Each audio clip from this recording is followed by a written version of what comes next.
যে লাইলাতুন নিসফু মিনাশ শাবান, শাবান মাসের মধ্য রজনী আল্লাহ পাকের রহমত।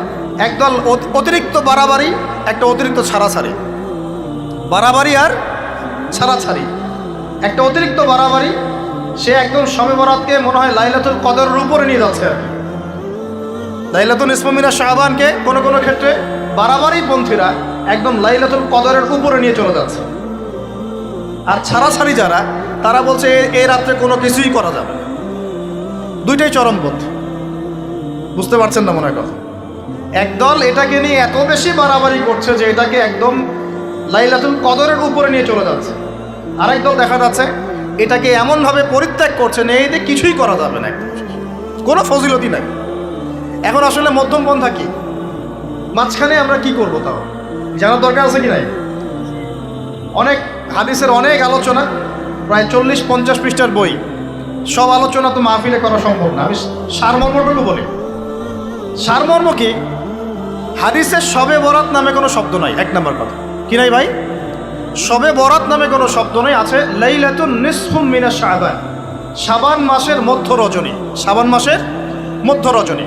শাবান মাস কি? উত্তর, নবী সাল্লাল্লাহু আলাইহি ওয়াসাল্লাম রমজান মাসের পর যে মাসে রোজা রাখতে বেশি গুরুত্ব দিয়েছেন তার নাম শাবান। আমার সাথে বলেন, শাবান মাস কি? নবী সাল্লাল্লাহু আলাইহি ওয়াসাল্লাম রমজানের পরে যে মাসে রোজা রাখতে খুব বেশি গুরুত্ব দিয়েছেন তার নাম শাবান। আয়েশা রাদিয়াল্লাহু আনহা তিনি বলতেন যে শাবান মাস আসলে নবী সাল্লাল্লাহু আলাইহি ওয়াসাল্লাম এত বেশি বেশি রোজা রাখতেন যে মনে হতো তিনি রোজা ছাড়বেনই না, সারা মাস রেখে ফেলবেন। বেশি থেকে বেশি রোজা রাখতেন শাবান মাসে। প্রশ্ন হচ্ছে কেন? উত্তর, এমনিতে এই মাসটা বরকতময় এবং এই মাসে আল্লাহ পাক তার রহমতে বিপুল সংখ্যক মানুষকে জাহান্নাম থেকে মুক্তি দান করেন। সুবহানাল্লাহ। নবী সাল্লাল্লাহু আলাইহি ওয়াসাল্লাম এই মাসকে তাজিম করতেন। এই মাসের সম্মানার্থে, এই মাসে আল্লাহর রহমত বরকতের স্বার্থে নবী করিম সাল্লাল্লাহু আলাইহি ওয়াসাল্লাম এই মাসে বেশি বেশি রোজা রেখেছেন। সুন্নত কি শিখলাম? শাবান মাসে বেশি বেশি রোজা রাখা সুন্নত।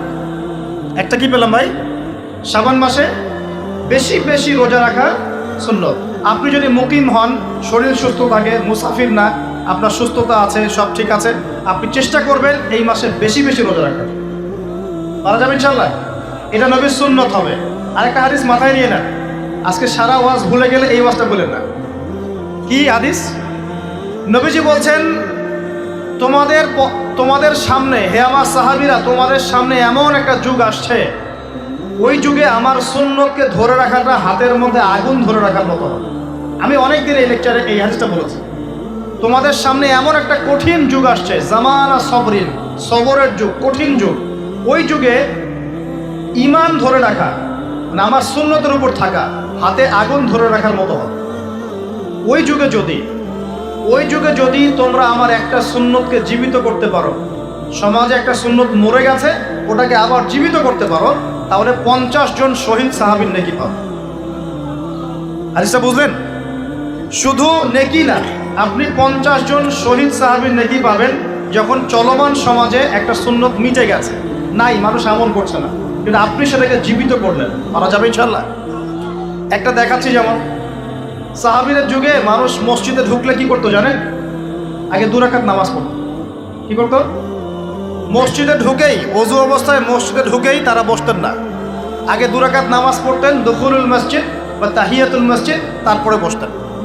আর নবীজি বলেছেন কিয়ামতের আগে আগে এই দুখুলুল মসজিদ, তাহিয়াতুল মসজিদ, এই নামাজটা উঠে যাবে। উঠে যাচ্ছে না আস্তে আস্তে। মসজিদে ঢুকলে মানুষ ধাপ করে বসে পড়ে, তাই না? মানুষ ভুলেই গেছে না সুন্নত। এখন আপনি যদি এই সুন্নতটাকে আবার জীবিত করতে পারেন, ইনশাআল্লাহ 50 জন শহীদ সাহাবীর নেকি পাবেন। সমাজে এখন দাড়ি শেভ করা ফ্যাশন হয়ে গেছে, বুঝছেন না? অনেকে শেভ না করলে চাকরি দেয় না। শেভ না করলে কি হয় না? চাকরি পাওয়া যায় না। স্কুলে তো না, কলেজে গিয়ে পড়তে গেলে ক্লাস করতে দেয় না। দাঁড়িয়ে আছে, যাও শেভ করে আসো, তাই বলে। এখন সমাজ চলছে উল্টা। এখন যদি আপনি নবীর সুন্নতকে আবার জীবিত করতে পারেন, 50 জন শহীদ সাহাবীর নেকি পাবেন। রাতে ঘুমানোর সময় একটা সুন্নত আছে, 33 বার সুবহানাল্লাহ, 33 বার আলহামদুলিল্লাহ, 34 বার কি আল্লাহু আকবার। বহু মানুষই পড়ে না। আপনি যদি পড়তে পারেন ইনশাআল্লাহ আল্লাহ পাক আপনাকে রেখে দিন। সমাজে বহু মানুষ চুল একদম এখন মেসি রোনাল্ডো কাট, তাই না? মেসি কাট আর রোনাল্ডো কাট। আর আমি সিলেট অঞ্চলে দেখে আসছি একদম লন্ডন কাট, দুই পাশ ছিলে মাঝখানে চুল, লন্ডন থেকে শিখে আসছি। এখন চুলেরও কিন্তু সুন্নত আছে, আছে কি নাই? দাড়ির যেমন সুন্নত আছে, চুলের সুন্নত নাই। একদম সামন পিছন সমান করতে পারেন, অথবা যদি চুল নাই থাকে তাহলে চুল মাথা মুন্ডন করেও রাখতে পারেন। অনেক সাহাবীর মাথা মুন্ডিত ছিল। আবার অথবা কানের লতি পর্যন্ত বা কাঁধ বাবড়ি রাখতে পারেন। এটা চুলের সুন্নত হলো কিনা? এখন সমাজের সব মানুষ এই সুন্নতটাকে ভুলে গেছে।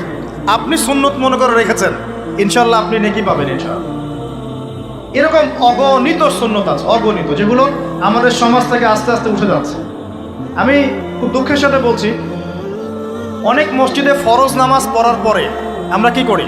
একটা মোনাজাত করি, আল্লাহুম্মা আমিন বিরহমাতিকা ইয়া আরহামার রাহিম, ব্যাস উঠে চলে গেলাম, তাই না? উঠে চলে যায় না? তারপর স্যান্ডেল নিয়ে বাইরে চলে গেল। অথচ সালাম ফিরানোর পরে একবার বলতে হয় আল্লাহু আকবার, কি বলতে হয়? তিনবার বলতে হয় আস্তাগফিরুল্লাহ আস্তাগফিরুল্লাহ আস্তাগফিরুল্লাহ, বলতে হয় আল্লাহুম্মা আনতাস সালাম ওয়া মিনকাস সালাম তাবারাকতা ইয়া যাল জালালি ওয়াল ইকরাম। একবার পড়তে হয় আয়াতুল কুরসি, 33 বার সুবহানাল্লাহ, 33 বার আলহামদুলিল্লাহ, 33 বার আল্লাহু আকবার, তারপর কালিমা শাহাদা। এরপর সূরা ফালাক একবার, সূরা নাস একবার, ইখলাস একবার। আরো তো অনেক দোয়া আছে, আল্লাহুম্মা লা মানিআ লিমা আ'তাইত ওয়া লা মু'তিয়া লিমা মানা'ত ওয়া লা ইয়ানফা'ু যাল জাদ্দি মিনকাল জাদ। পড়তে হয় আল্লাহুম্মা ইন্নী আউযু বিকা মিনাল হাম্মি ওয়াল হাযান ওয়াল আজজি ওয়াল কাসালি ওয়াল বুখলি ওয়াল জুবন ওয়া দালা'id দাইন ওয়া গালাবাতির রিজাল। পড়তে হয় আল্লাহুম্মা আ'ইন্নী আলা যিকরিকা ওয়া শুকরিকা ওয়া হুসনি ইবাদাতিক। আরো অনেক দোয়া আছে।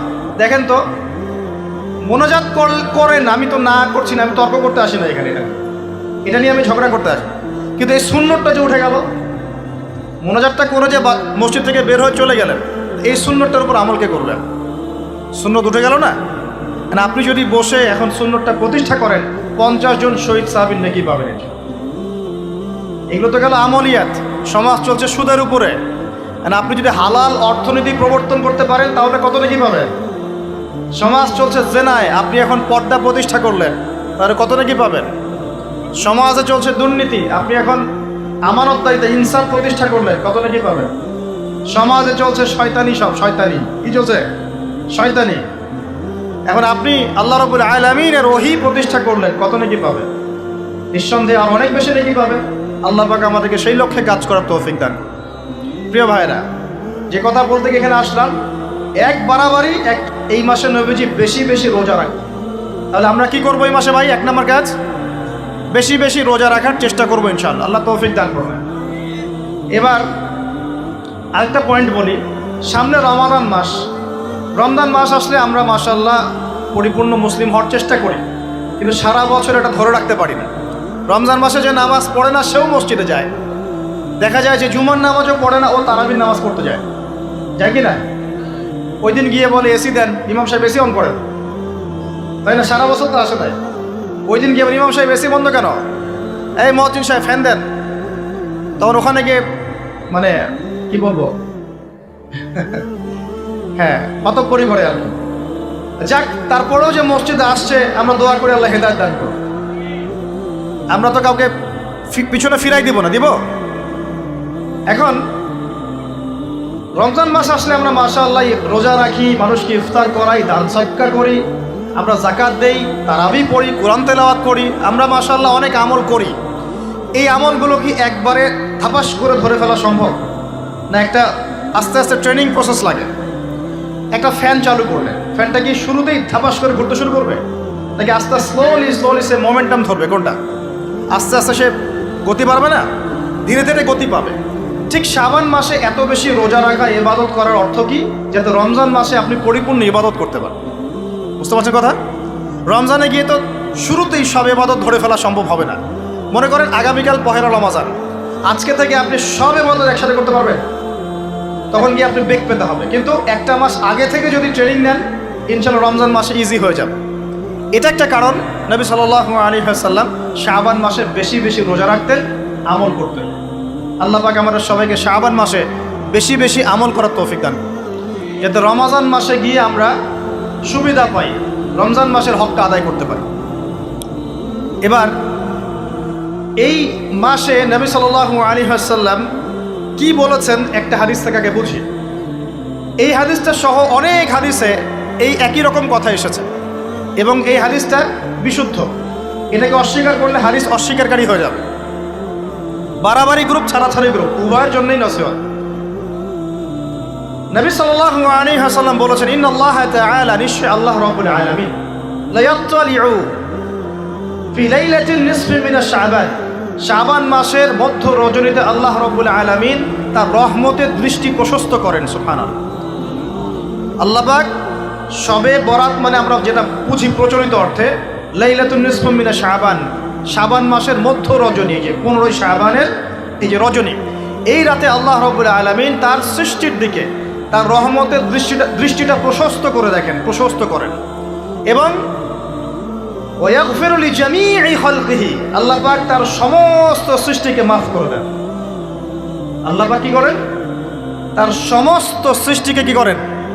মাফ করে দেন। কথাটা ভালো করে বোঝেন। আল্লাহ পাক তার সমস্ত সৃষ্টিকে মাফ করে দেন, ইল্লা, তাদেরকে ব্যতীত। এক, ইল্লা লিমুশরিকিন, এক নাম্বার যে ব্যক্তি মুশরিক, যে শিরক করে আল্লাহর সাথে, যে আল্লাহর সাথে শিরক করে। আর দুই, মুশাহিনিন, যে ব্যক্তি অন্তরে মানুষের সাথে বিদ্বেষ পোষণ করে, হিংসা বিদ্বেষ মনে আছে এরকম ব্যক্তি, এবং মনের মধ্যে শিরক আছে, শিরকি আকীদা, মুশরিক, এই দুই শ্রেণীর মানুষ ছাড়া আল্লাহ পাক সমস্ত মানুষকে মাফ করবেন। তাহলে এই রাতের ফজিলত প্রমাণ হলো কিনা? রাতের ফজিলতটা প্রমাণ হলো কিনা? আচ্ছা, এখন এর ব্যাকআপ আরো অনেকগুলো হাদিস আছে।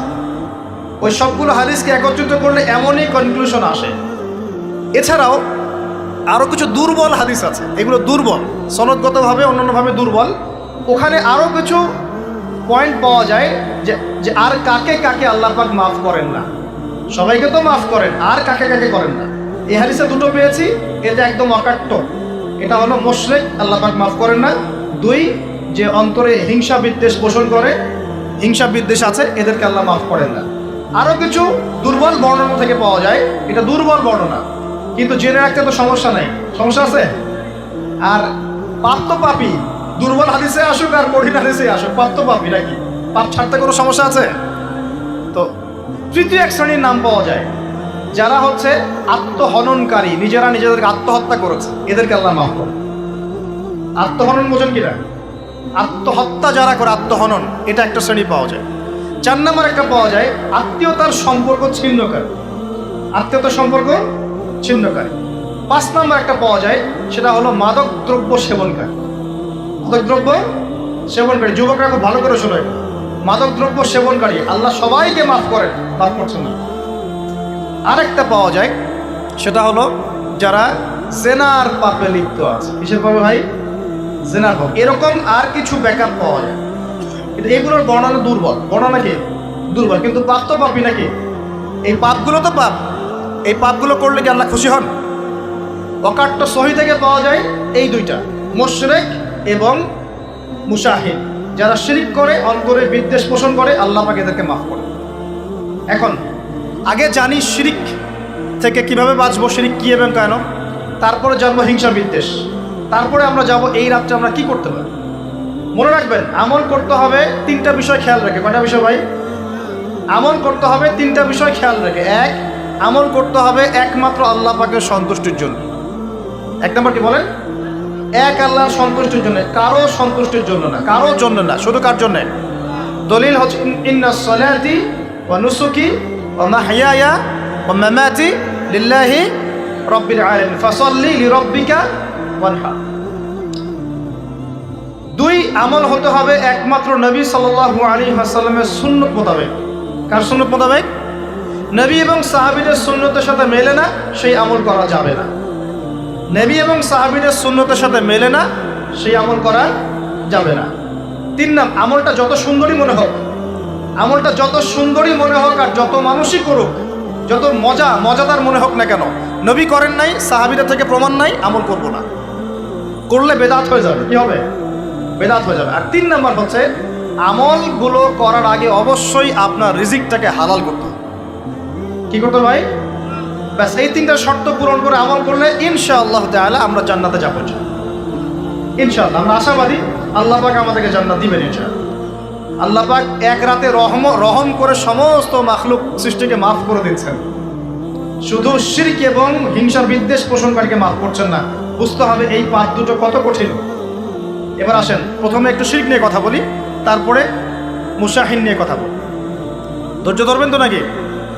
দেরি হচ্ছে? সবর করেন। এখন প্রথমে জানি শিরক কি এবং কেন।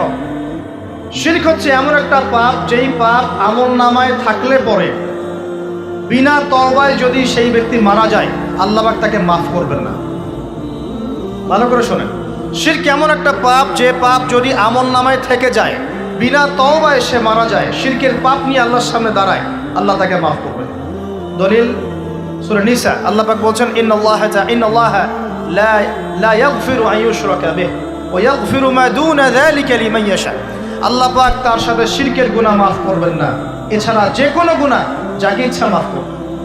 বুঝাচ্ছি, মনে করেন একজন ব্যক্তি জেনা করেছে, কথার কথা নাউযুবিল্লাহ, একজন ব্যক্তি জেনা করেছে বা মিথ্যা কথা বলেছে বা ধরেন মদ খেয়েছে ইত্যাদি। এখন সে তওবা করলে তো মাফ পেতই, তওবা করলে মাফ হতো না? তওবা করলে মাফ তো পেতই। মনে করেন তওবা না করেই মারা গেছে, আল্লাহ পাক চাইলে কিয়ামতের মাঠে এই পাপও বিনা তওবাতেই মাফ করতে পারে। কথা বুঝতে পারছেন? বুঝতে পারছেন না মনে হয়।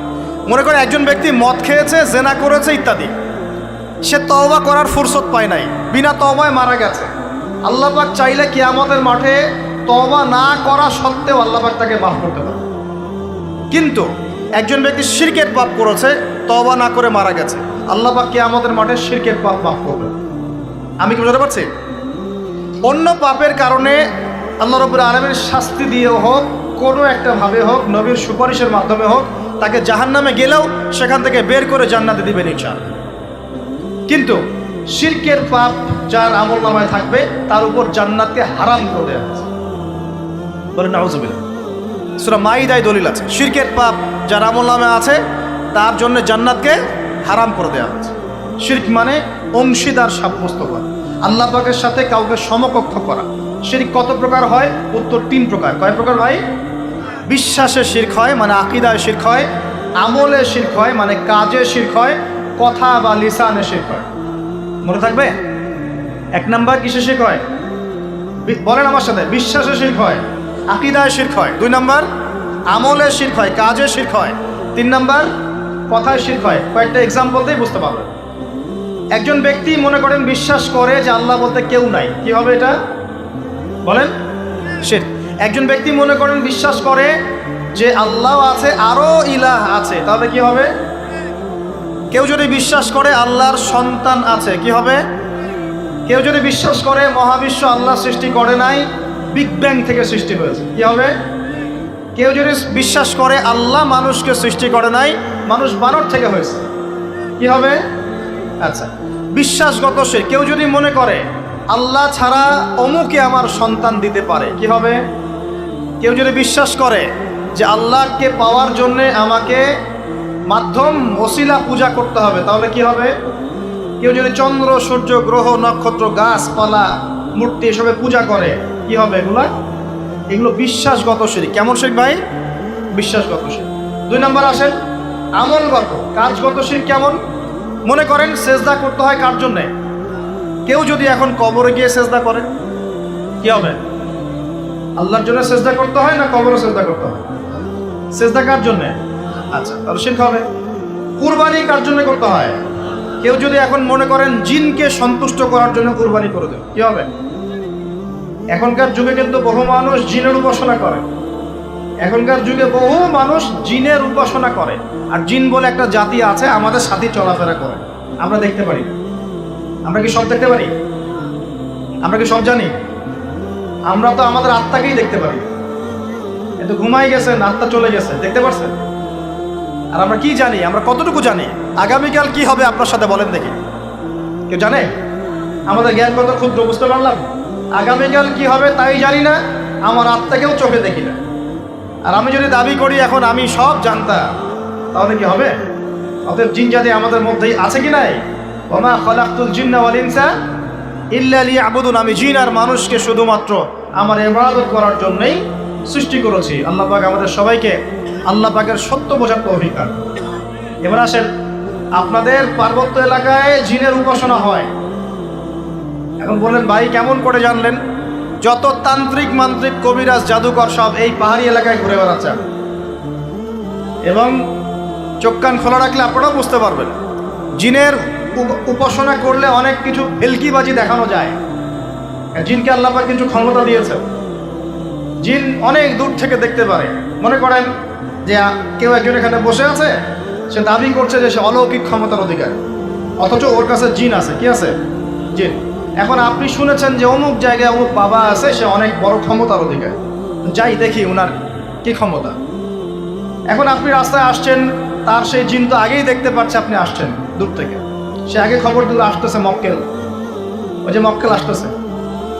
এখন সে বলল যে ওই ব্যক্তির সাথে যে জিন আছে ওর সাথে কানেকশন কর। সবার সাথে একটা জিন আছে না? আছে কি না? একটা করে জিন শয়তান আছে না সবার সাথে? দুইজন ফেরেশতা একজন জিন সবার সাথেই আছে। আছে কি নাই? আপনার জিন জানে আপনার সাথে অতীতে কি হয়েছিল? জানে তো। আপনার জিন আপনার সাথে আছে না শুরু থেকে? তাহলে আপনি 1 মাস আগে কি করেছেন আপনার জিন তো জানে। ও ভবিষ্যৎ জানে না কিন্তু অতীত তো জানে। ও তো ভবিষ্যৎ জানে না কিন্তু অতীতে আপনি কি করেছেন ও তো জানে না? এখন এ ওর সাথে এই কারিনের সাথে যোগাযোগ করছে। এ ওকে বলছে এই তো 1 মাস আগে অমুক মেয়ের পিছনে দৌড়াইছিল, এই 1 মাস আগে অমুক একটা মেয়ের পিছনে দৌড়াইছে, ওই মেয়েকে পাওয়ার খুব চেষ্টা করছে, কিন্তু 1 মাস আগে ব্যবসায়ী কাজ করছে, কিন্তু 1 মাস আগে ওই কাজ করছে। এখন আপনি হেঁটে হেঁটে আসলেন, এদিকে খবর পাস করা শেষ, এসে বললেন বাবা আপনার কি ক্ষমতা, আমি আপনার ক্ষমতার নিদর্শন দেখতে চাই। সেই বাবা এখন বলছে যে তুই তো সেই ব্যক্তি না, তোর নাম অমুক না, আপনি তো ভেবাচকা খেয়ে গেলেন। হ্যাঁ তাই তো, আমার নাম তো অমুক। তুই তো 1 মাস আগে এই মেয়ের পিছনে ঘুরছিস না? তাই তো, আপনি কেমন করে জানলেন? তুই 1 মাস আগে এই কাজ করছিস না? তাই তো, আপনি কেমন করে জানলেন? আপনার তো চোখ একদম আসমান উঠে গেল। বাপরে বাপ, সে তো আমার অতীতের সব বলে দেয়, তুই অমুক জায়গায় এটা পাপটা করছিস না, তুই এই জায়গায় ওটা লুকায় রাখছিস না, ব্যাস আপনার মাথা খারাপ।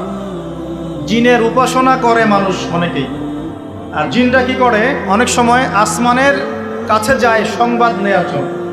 সূরা মুলক পড়েন, সূরা মুলকের 1ম পৃষ্ঠা পড়েন। আল্লাহ পাক ওদেরকে তাড়ানোর জন্যে আসমানের মধ্যে এই উল্কাপিণ্ড নক্ষত্র নিক্ষেপ করেন। রুজুম আল্লিশ শায়াতিন, আল্লাহ বলেছেন এই নক্ষত্রগুলা আমি রুজুম আল্লিশ শায়াতিন, শয়তানদেরকে তাড়ানোর জন্য রেখেছি। পৃথিবীতে অনেক কিছুই ঘটে, আমরা খালি চোখে বুঝতে পারি না। এখন কেউ যদি জিনের উপাসনা করে, জিনকে সন্তুষ্ট করার জন্যে এই কুরবানি করে, তাহলে কি শিরক হবে কিনা? সেজদা কার জন্যে? অন্য কারোর জন্যে করলে কি হবে? কুরবানি কার জন্যে? অন্য কারোর জন্য করলে কি হবে? কার নামে কসম করতে হয়? যদি অন্য কারোর নামে কসম করি, এই যে এখন বাপের নামে কসম, মায়ের নামে কসম করেন কেন? কসম করা যাবে না এভাবে। মান হালাফা বিগাইরি ইসমিল্লাহি ফাকাদ কাফার, কেউ যদি আল্লাহ ছাড়া অন্য কারো নামে কসম করে সে কুফরি করবে। যদি কসম করতেই হয় আপনাকে আল্লাহরই কসম করতে হবে। যদি কসম করতে হয় কার কসম করবে?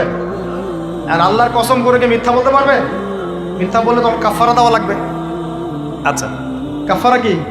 সবচেয়ে সহজ কাফারা হচ্ছে 3টা রোজা রাখা। কয়টা রোজা?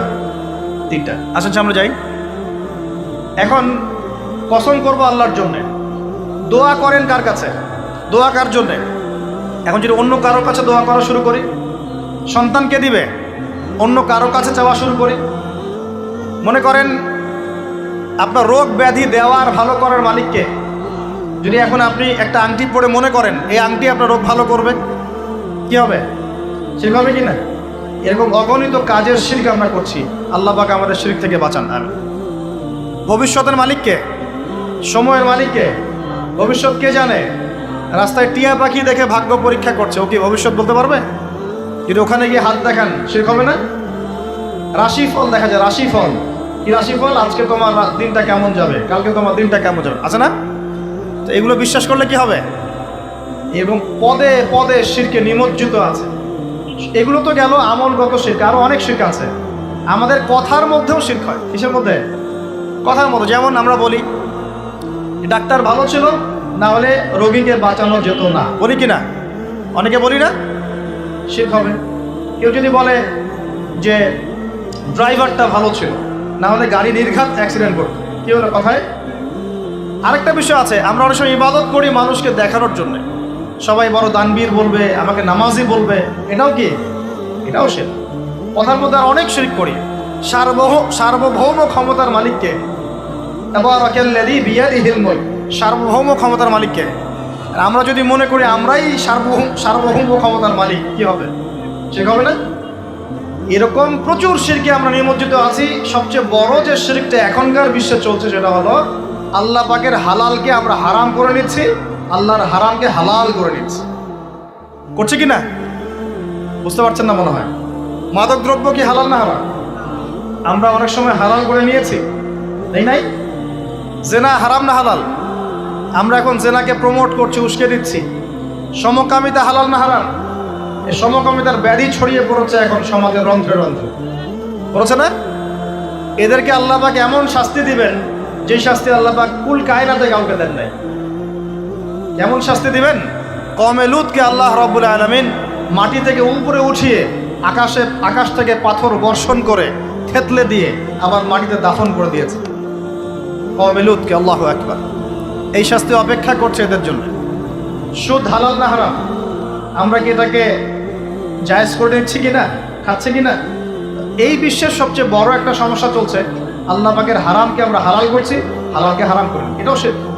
এখন আল্লাহ পাক যে বলছেন সবাইকে মাফ করে দিবেন, আল্লাহ পাক শিরক যে করে তাকে মাফ করবেন না।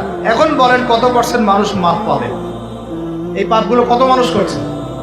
সবাই করছে না? মোটামুটি সবাই মোটামুটি শিরক করছে। আমরা আল্লাহ পাক আমরা সবাইকে শিরকের পাপ থেকে বাঁচিয়ে রাখুন। এর পাশে একটা শিরক আছে রিয়া বা গোপন শিরক, লোক দেখানো আমল, এটাও গোপন শিরক। আর এক শ্রেণী, আচ্ছা এখানে একটা কথা বলে রাখি, এই শিরকগুলো থেকে বেঁচে থাকলে কি হবে? শিরক থেকে বেঁচে থাকলে আপনার আমল নামায় যদি আসমান জমিন সমান গোনাও থাকে, আল্লাহ পাক সমস্ত গোনা মাফ করে দিবেন ইনশাআল্লাহ।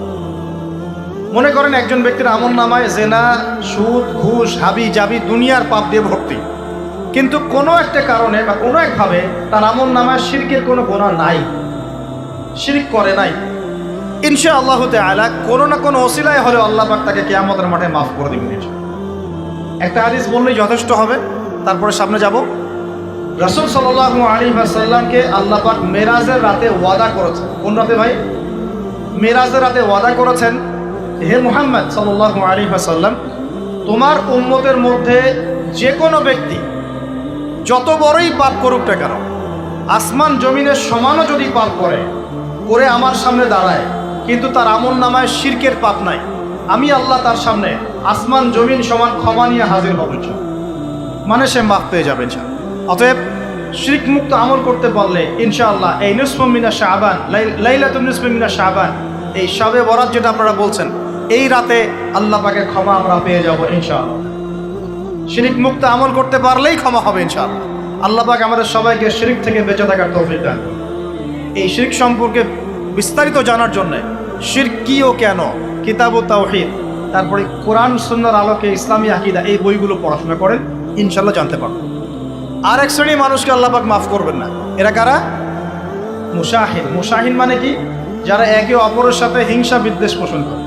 এখন বলেন দেখি, হিংসা বিদ্বেষ পোষণ করেন এমন মানুষ আছে এখন? বলেন দেখি। রাজনৈতিক অঙ্গনে একজন আরেকজনের সাথে হিংসা করছে কিনা? সামাজিক নেতৃত্ব নিয়ে একজন আরেকজনের সাথে হিংসা করছে কিনা? পরিবারের মধ্যেও একজন আরেকজনের সাথে হিংসা করছে কিনা?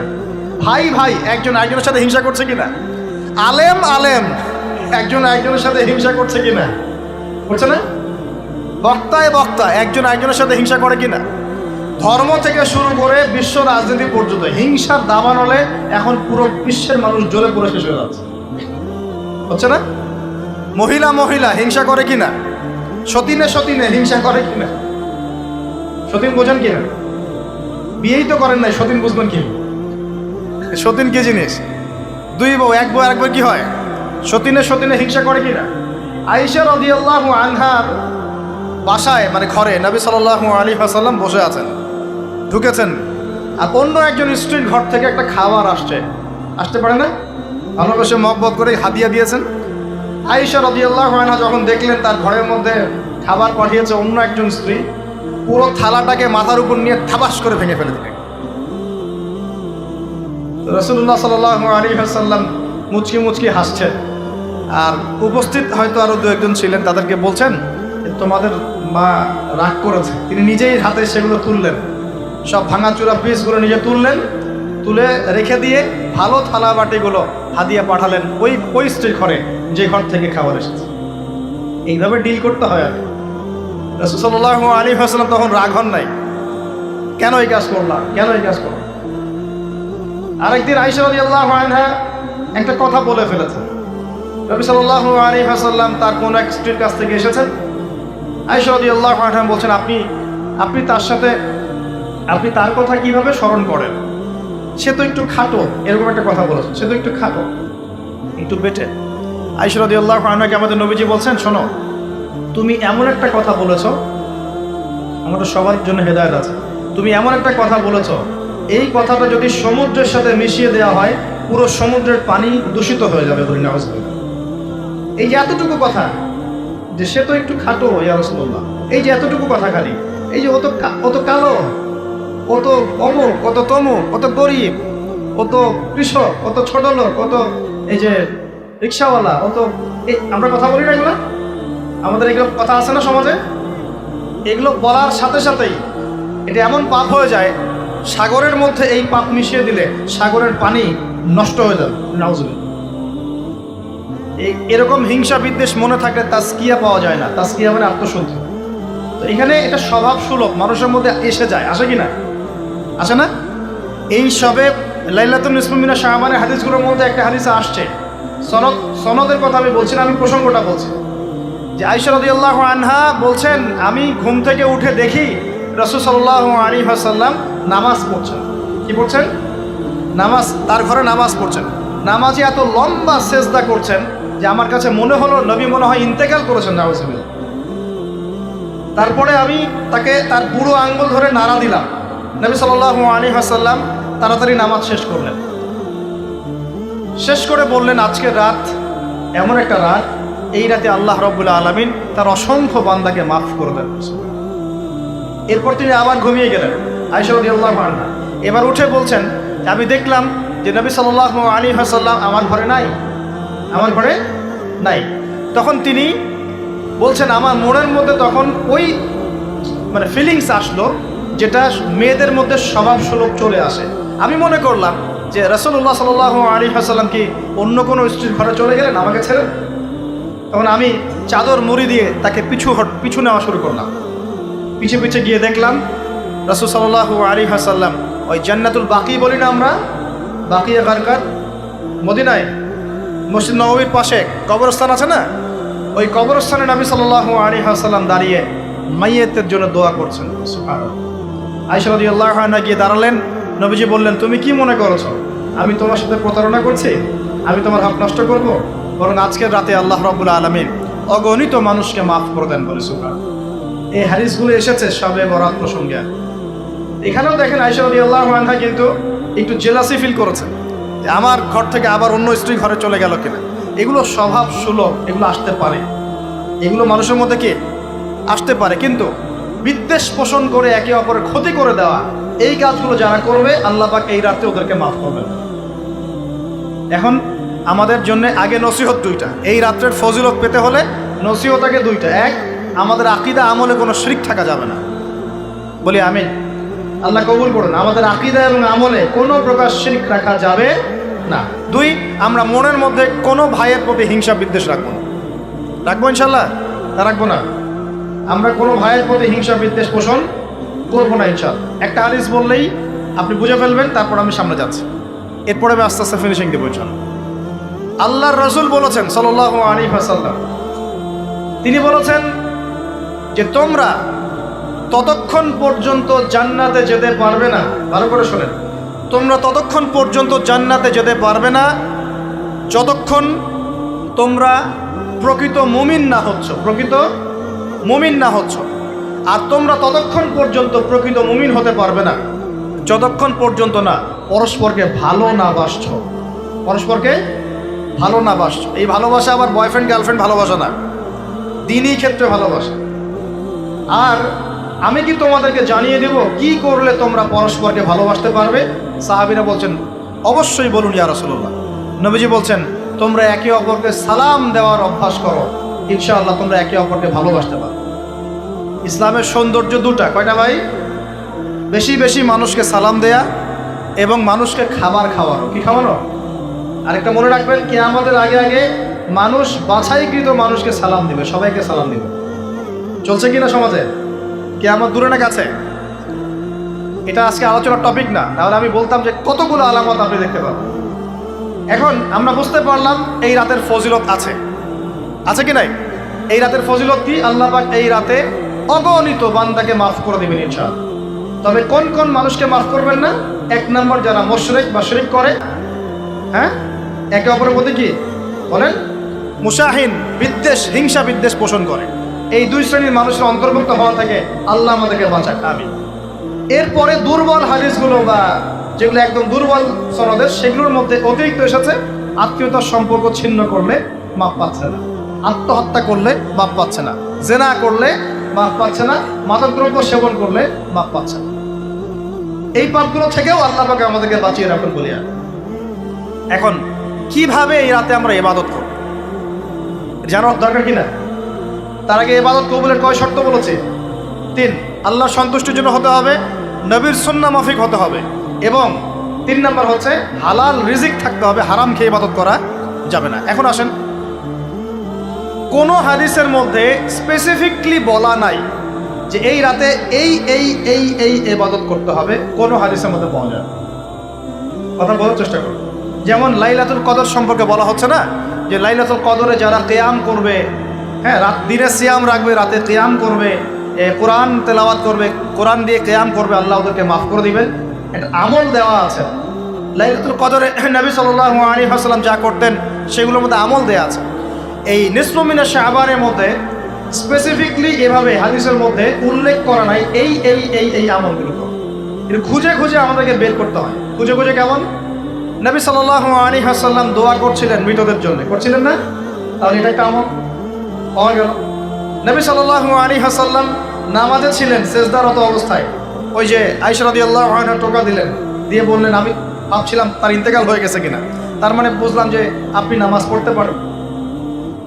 এরপরে আল্লাহ পাকের কাছে ক্ষমা চাইতে পারেন, কারণ এই মাসে আল্লাহ পাক আপনাকে এই রাতে আল্লাহ আপনাকে ক্ষমা করবেন, এই রাতে আল্লাহ ক্ষমা করবেন। এখন এটাকে বলা হয় প্রশস্ততা। ব্যক্তিগতভাবে এখানে আপনাকে প্রশস্ত এখতিয়ার দেওয়া হয়েছে। ব্যক্তিগতভাবে আপনাকে আল্লাহ পাক তার রাসূলের মাধ্যমে এই শরীয়তে এই রাতের আমলের জন্য একটা প্রশস্ত এখতিয়ার দিয়েছেন। আপনি রাসূল সাল্লাল্লাহু আলাইহি ওয়াসাল্লামের সুন্নাহ মাফিক যে কোনো ভালো কাজ করতে পারেন, কিন্তু নির্দিষ্ট করে আপনাকে দেওয়া হয় নাই যে আপনাকে 100 রাকাতই পড়তে হবে, আপনাকে 200 রাকাতই পড়তে হবে, আপনাকে 10 রাকাতই পড়তে হবে, আপনাকে 1 খতমই দিতে হবে, এরকম নির্দিষ্ট করে আপনাকে কিছু দেওয়া হয়।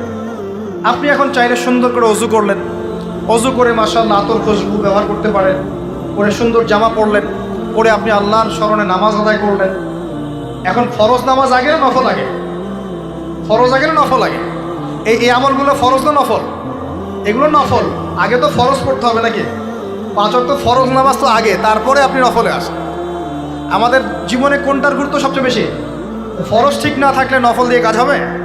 তো ফরজ ঠিক করার পরে আপনি এখন অতিরিক্ত আমল করার চেষ্টা করছেন, সুন্দর কাপড় চোপড় পরেছেন, আপনি মাশাআল্লাহ পবিত্র হয়েছেন, আতর খুশবু ব্যবহার করেছেন, আপনি নীরবে নিভৃতে আল্লাহকে ডাকছেন নামাজের মতো, লম্বা করে সুন্দর করে নামাজ পড়ছেন, আপনি একটু কোরআন তেলাওয়াত করছেন, আলহামদুলিল্লাহ। আপনি এই রাতে মৃতদের জন্য দোয়া করলেন, নিজের জন্য দোয়া করলেন, পরিবারের জন্য দোয়া করলেন, আপনি তাসবিহ তাহলিল করলেন, যদি আপনাকে আল্লাহ সামর্থ্য দেন আপনি কিছু দান সাদাকা করেছেন, আপনি বিভিন্ন রকম ভালো কাজে আপনি নিজেকে মানে এঙ্গেজ রাখতে পারেন, নিজেকে বিভিন্ন ভালো কাজে আপনি নিজেকে সম্পৃক্ত রাখতে পারেন। এভাবে আপনি রাতটাকে একটা উৎসাহে পার করতে পারেন। কিন্তু আমরা যে ঘটা করে অনেকগুলো কাজ করি না, ঘটা করে হালুয়া রুটি সামাই টামাই এই সেই আলোকসজ্জা অমুক তমুক দল বেঁধে কবরস্থান, এই আমলগুলো নবী এবং সাহাবীদের থেকে প্রমাণ হয়। আমি বুঝতে পারছি, আমল করতে আপনাকে নিষেধ করা হয় নাই, কিন্তু বাড়াবাড়ি করবেন না, ছাড়াছাড়ি করবেন। মধ্যমপন্থী থাকেন, ব্যক্তিগতভাবে আপনি আপনার মতো করে আমল করতে পারেন। আপনাকে ইখতিয়ার, প্রশস্ততা দেওয়া হয়েছে।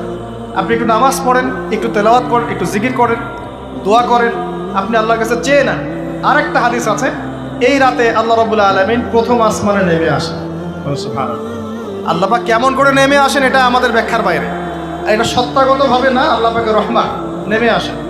আল্লাহ পাক আহ্বান করতে থাকেন, কে আছে আমার কাছে কিছু চাইবে আমি তাকে দিব, কে আছো আমার কাছে ক্ষমা চাইবে আমি মাফ করে দিব, কে আছো আমাকে ডাকবে আমি তার ডাকে সাড়া দিব। সুবহানাল্লাহ।